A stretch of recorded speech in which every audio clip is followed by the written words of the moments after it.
Are you recording this? Yeah. Oh, perfect. Because I don't know how. Hello, everybody. Welcome back to Tom Reads Things. My name is Tom. I hope you're all very well. And as you will see, today, I'm joined by the son of Her Royal Highness, Dame Louise, Duchess of Savage, Simon Savage from Savage Reads. Hello. Hello there. How are you? I'm all right, thank you. I'm fine since we last just recorded, mere minutes ago. 20 seconds ago. I feel like I've watched so much like CNN and American news over the last couple of days with the election. I feel like I'm literally interviewing you as part. I feel like I'm Anderson Cooper. Do you want me to give you my predicted ballots? Yes, please. When are we going to get the counts in?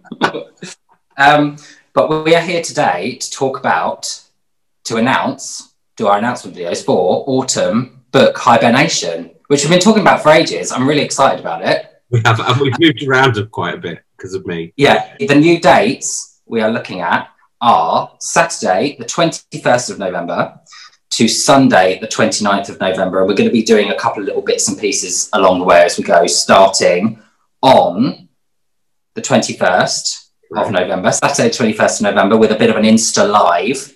To kick things off with. We haven't decided what time that is yet, but we'll let everybody know. The reason for that is my fault, because when I'm in London, the hotel I'm in has the worst Wi-Fi I've ever experienced. So it might be that we have to do it earlier on in the day just because I'll have decent Wi-Fi at home. Because what we can say, because this will have gone out afterwards, is the reason we moved it back from Friday the 13th is because I'm now filming 2 more Sky Isles Book Club Lives. And so I felt it was more manageable to be reading all of these books when I was pretty much at the end of that. Yeah, well, to be honest, I don't blame you. I do not blame you. And I think, so we're gonna kick off on that Saturday, the 21st of November with an Insta Live. And then on the 25th of November, we do a bit of a midweek check-in, aren't we? A bit of a midweek catch-up. And that is hopefully going to be on YouTube Live. But if we can't... Hopefully, fingers crossed, if we can figure out the technology, who knows. But if not, we'll find a way to do it live somehow on Instagram. But yeah, we're hoping to do that on YouTube Live. And then to wrap things up, on Sunday, the 29th of November, we're going to be doing like a book club finale, again, hopefully on YouTube Live, to kind of chat to everyone about what they've been reading, kind of what they've been up to during autumn book hibernation, give some recommendations for what they've been reading and all of that kind of wonderful stuff. And also talk about the group read. That's what I was going to add in, yes. Correct. Correct. Well done. During the penography that we're getting from you, Tom, we've kind of got choreography of pens. Yeah. You're lucky I have my quill. So yeah, we're very excited about it. We just recorded a video for Simon's channel, so have a look on Simon's channel as well for the announcement video where we talked through the prompts, and also I kind of talked about what I'm going to be reading as part of my TBR. But for this video, what we're going to be doing is going through the prompts again, just to make sure everybody understands what they are and that we understand what they are as well. And we're going to be going through Simon's TBR, which is very exciting. So, are we ready? I am ready. I still keep laughing at the first prompt because it literally was me. It isn't autumnal really, but it was just me banging on that it was part of the rule. Well, yeah, it works, and I still think it is autumnal. So let's go to that. The first prompt is read a book with green on the cover, and I have The Blunderer by Patricia Highsmith. Now, I'm not used to holding books up for a length of time anymore. I'm used to just being like, hold them up, put them down, don't give them overdue prominence quickly. But I can now. I can be free and wild. I love Patricia Highsmith. I love that she writes about, as she called them, her little darling psychopaths. And this is a story about a husband and wife who have not been getting on. And the husband has made no bones about the fact that he does not like his wife. And then she's found dead at the bottom of a cliff. And he has to prove he didn't do it. But as he does, he tried to prove it. He becomes more and more hapless and actually puts himself in real danger. Her thrillers are so good. And she gets so into the mind. And also, this shouldn't matter, but I just love that font. Oh, have a look at that. I love that font, and all of her books are now reissued in that font. So yeah, got green on the cover. We could have had the prompt of having a car on the cover. No, we couldn't. But yeah, so I wanted to. What I tried to do in my TBR is pick books that there's a couple of new books, but there's actually a lot more books that I've not read that I've been meaning to read for ages, and that feels quite autumny to me. Mm-hmm. Yeah. But at the same time, my mind is in blind panic about all the books I want to finish by the end of 2020. And oh my God, I'm not going to be able to do it. Oh, God, I'll just choose some books that weren't on that list instead. Yeah, exactly. I'm the same. I've got a bookshelf upstairs which is my physical TBR, which I've got, and it's just not getting any smaller, Simon. And this is becoming an issue. Because, we're going to get books for Christmas, us book people. So it's something about, I've got hardly any books in the house. That is literally, this room is my TBR. Does that make you feel better? Oh my God, yeah, it does make me feel better. It does make me feel better. Start filling them in. It's all too much. Let's not focus. That these are shelves of the books that I've read, and I'm like, no, this is my TBR room. Yeah. But what an amazing, you've got like a library to choose from every time you want to read a new book. Exactly. And yeah, I still go to the bookshops and buy more and support them. Well, yes, as we should. So that sounds really good. I haven't read any of her work before, and that's giving me almost Rebecca vibes about a man killed his wife, maybe hasn't killed his wife type situation. It wasn't for me, but I like the link you've done there. Thank you. Well done. Okay, so ready to ready to talk about the second prompt? Yes. Here we go. The second prompt is to read a book with mystery, secret, or vanishing in the title. Could also maybe have haunting, something like that in the title. What have you chosen? I have chosen a lesser-known Victorian classic, and people actually say this was the original blockbuster crime novel. It's The Mystery of the Hansom Cab by Fergus Hume, and this is from Text Classics, which are an Australian imprint, and this is a real gothic sensation novel set in Melbourne.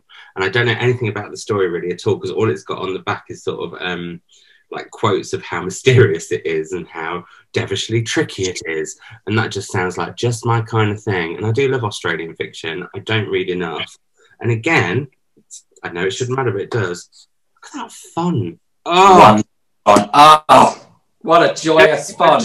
I literally do at some point want to do a video on fonts, because there are some fonts that you open a book and you're just like, oh yeah, I know me and you are going to have a lovely time. It's almost cozy.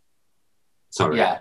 There's a well-known publisher who publishes classics, and I can't buy any of them because the font is just too that.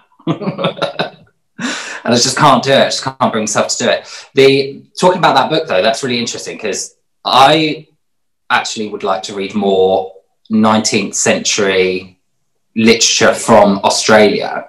Yeah. I haven't read any, actually. I say more. I haven't read any. But I really liked, I know it's not 19th century literature, but I really liked From the Wreck, which was Victorian set in Australia. So I just think it's really interesting. Fiction thrown in.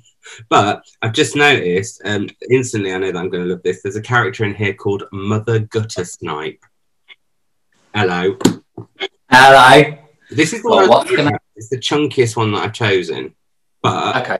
I've got a feeling with that beautiful font, as I said.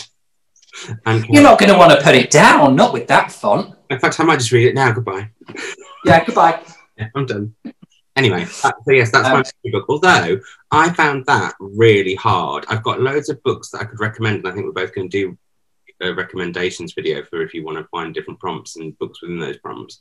But I really was like, oh God, I can't find any after thinking what a genius idea. But there we go. Yeah. So we'll be doing some recommendation videos in case you're stuck. So the next prompt, are we ready? Yeah. Is read a book with a bird on the cover.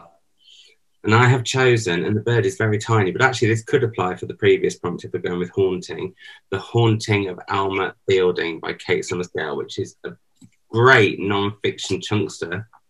Nice font again. About in the 1930s, about a woman called Alma Fielding who genuinely thought her house was having lots of poltergeist activity, And I mean, she was finding like mice in her handbags. It could just be that she was a mucky so-and-so and didn't get the crumbs out. But all this weird stuff was happening. And I love Kate Summerscale. She wrote The Suspicions of Mr. Witcher, which is one of my favourite non-fiction books of all time. And this I'm just really, really excited for. I mean, yeah. I mean, chapter 1, the crack in the teacup and that picture, we're off. We're off. And that cover is an absolute triumph as well, isn't it? I mean, have a look at that. I didn't realise it was, because I've seen that a couple of times on like Instagram and things like that. And I think we spoke about this before. I didn't realise that was non-fiction. So I'm almost, even though it says true ghost story on the front. She writes narrative non-fiction, which I know some people can be a bit snotty and poo-pooey about, but that's the non-fiction that works best for me. I like it to feel like it's not a complete fiction, because that's what I read fiction for, but I just need that pacing, and I need to be surrounded by atmosphere, not just be research. That's what Lucy Worsley writes non-fiction as well, or I find anyway. Her biography of Queen Victoria was a bit like that, and it was really good. Well, right, third choice. Number 4. Are we ready? Yeah. Number 4 is to read a sensation novel or short story. So I've chosen sensation novel, and I've chosen it by my favourite sensation novelist, and also possibly one of my favourite authors of all time. This is Wilkie Collins' Jezebel's Daughter. And I absolutely love The Woman in White. I love Armadale, which is the lesser known of his books, which is a proper chunker. This is actually quite slight for him, but this is about Madame Fontaine, and it's about how far a mother will go to protect her daughter, but also to uplift her daughter in Victorian society. Now, I'm assuming, because of the way he writes, that there will be probably some murder in here, possibly some bigamy. There'll probably be an asylum at some point. I mean, that's all the stuff that I love. And apparently it's a suspenseful case study in villainy. And the only bit that puts me off slightly and makes me nervous is it's set against the financial world of 1820s Frankfurt. Not famous for liking books around money, but we'll give it a whirl. Let's see what Wilkie does. I'm just trying to see. So 1820s Frankfurt, is that all like the Rothschilds and things like that, the emergence of those banks or something? I don't know. Okay. But it's really interesting, because a lot of people, I've not heard of that book before, but I hear a lot of people when they talk about Wilkie Collins talk about the Moonstone and the Woman in White, but Jezebel's Daughter, not heard of that. Armadale as well is another one that is just, I think there are certain authors from that era that you just go to their specific titles, and with Wilkie Collins it's always the Moonstone, it's always the Woman in White, but like The Haunted Hotel is amazing. I'm trying to think which other ones I've read of his. I've read about 5 or 6 of his in total now, so I'm running out of them. But what's lovely is when you think you've run out of them, you suddenly find out that actually they found another one, or they're bringing back one out, or whatever, and that's just lovely. Just lovely.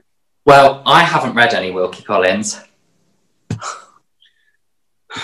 No, the thing is though, I think at the time it was Dickens or Collins. And I also think it's, I know how people say like Jane Eyre or Wuthering Heights. I think people can be a bit Collins or Dickens, and I'm definitely team Collins. Okay. Well, at the moment, I'm very Dickens, but I haven't read any Collins, so maybe I'll just be like, Charles Dickens who? After I've read Wilkie Collins. Well, the only thing that's different, I suppose, is Charles Dickens is much more, I guess, there are character studies in a bit more depth probably than Collins, if I'm being honest, although he writes villains so brilliantly. But also, I feel like he was writing for that sensationalist market a bit more, so you know, it's just a bit, yeah. Anyway. Well, I'm up for it. I'm up for reading some Wilkie Collins. Okay, so that's... I'm all ready. You've done your TBR. That's in it. There's no Wilkie Collins on it. Spoiler! Spoiler! So we've now got some extras. Yeah, some extra basic bear prompts, as I called them for a while, and they're on to the extra special bear prompts. Yeah, so these are like the additional bits that you can choose to do as and when. So if you do the first one, you cover all of the other prompts. That's a very good point. Yeah. So if you are struggling and you're thinking I'm only going to get to read one book, you should read the book that is going to be part of the first prompt, which is to read Lady Audeleys Secret. Da, da, da, da. Which is one of my favourite sensationals. I haven't read it in years, so I might actually hate it this time around, but or it might lessen on me, like when I famously reread Rebecca. I'm just got myself getting irritated with the narrator. Anyway, but yeah, so my edition covers all the prompts because you've got obviously green on the cover, you've got a bird, let's not lie, you've got a secret in the title, and it is a sensation novel. So if you are worried about like, oh, how am I going to read more? Also, this is the book that me and Tom are going to be reading together throughout the week. We haven't divvied it up into chapters or anything, but maybe we could actually. That's something we could think about doing. We'll tell you about the first live that we do, so that we all read at a certain pace. But yeah, it's a genuinely unputdownable, gripping, twisty, gorgeous historical thriller.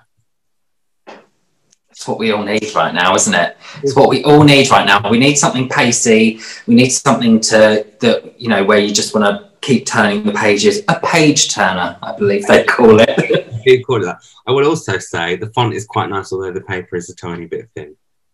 Oh, what's the font like in yours? Because there isn't. Well, let me tell you, Simon. The font in mine. Oh, it's quite small. Oh, I've just chosen the worst font page ever. Oh, that's good. I'm going to tear through that. Yeah, I think mine might be a bit. I have to just quickly check if in my edition, because I hate it, and I don't know if you have this as well. I hate it when they finish a chapter and they start the next chapter on that same page. I like a break. That's what I like. Yeah, but what if? Hang on. Go. Oh no, you're not going to like it though.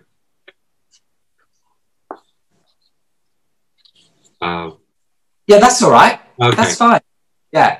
Oh, I know what you mean. Like in this one, like in my Wilkie Collins one. Oh yeah.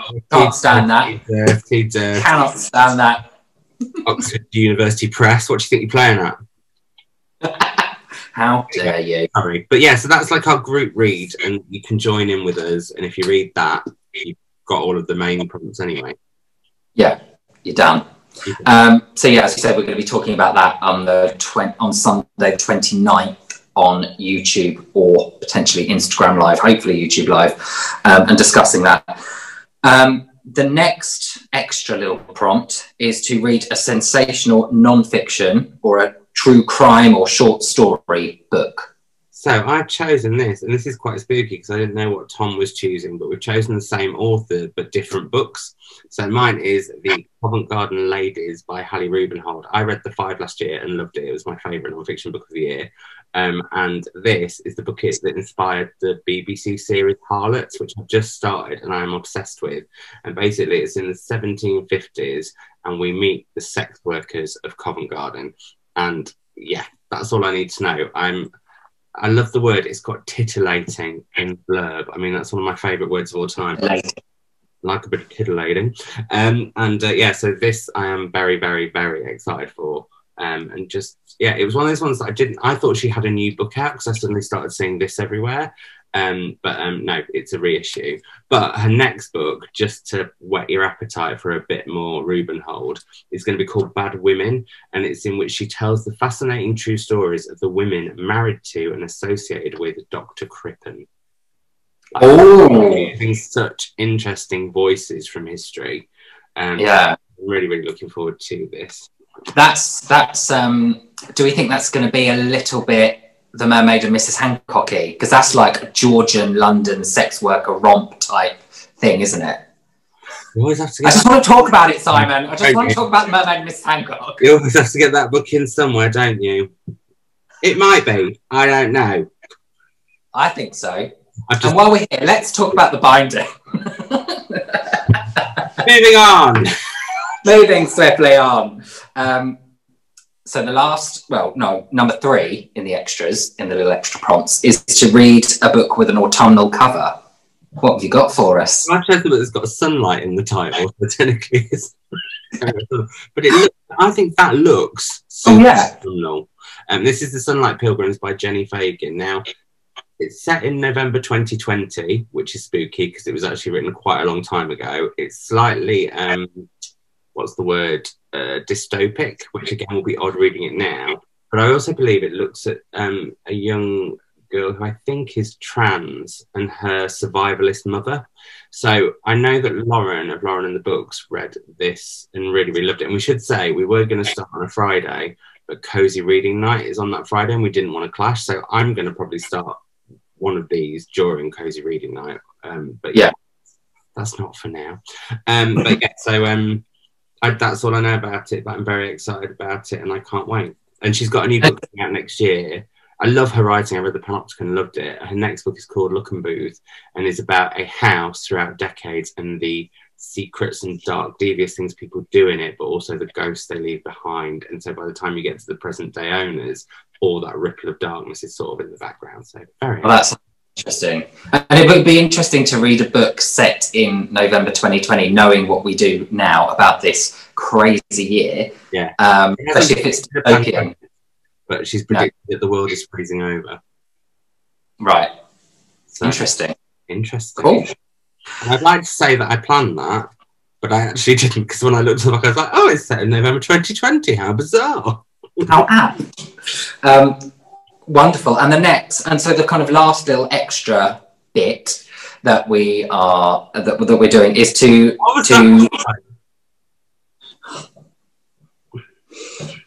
into a pop music video.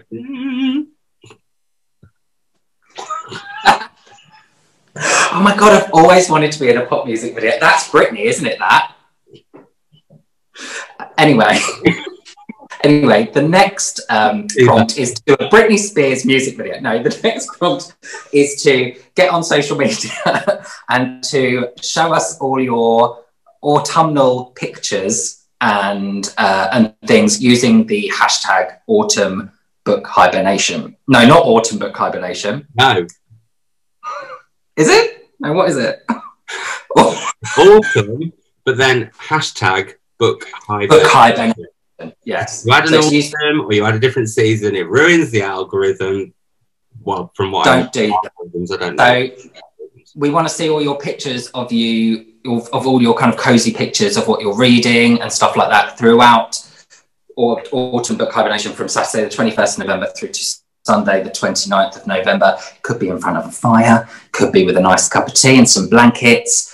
So yeah, use the hashtag book hibernation on. It could be that old favourite, just like get a load of old dried leaves and throw them around a book. Yeah, exactly. People are going to end up with a lot of wet, soggy, dirty books after this, aren't they? So yeah, we want to see. We want to see.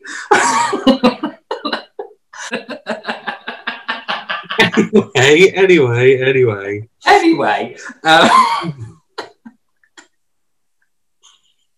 Oh, for goodness sake! So we want to see you using hashtag book hibernation on Instagram, on Twitter. We'll be following along to see what everybody is reading and how everybody's getting along. So yeah. And Tom's going to be creating some like basic ones that you can take and put your TBRs on and stuff to share them. All good stuff. Yeah, so we'll be sharing that on Instagram, so you can screenshot it or steal it and put your TBRs on there and share it as well. So your dirty, soggy books. Your dirty, wet, soggy books.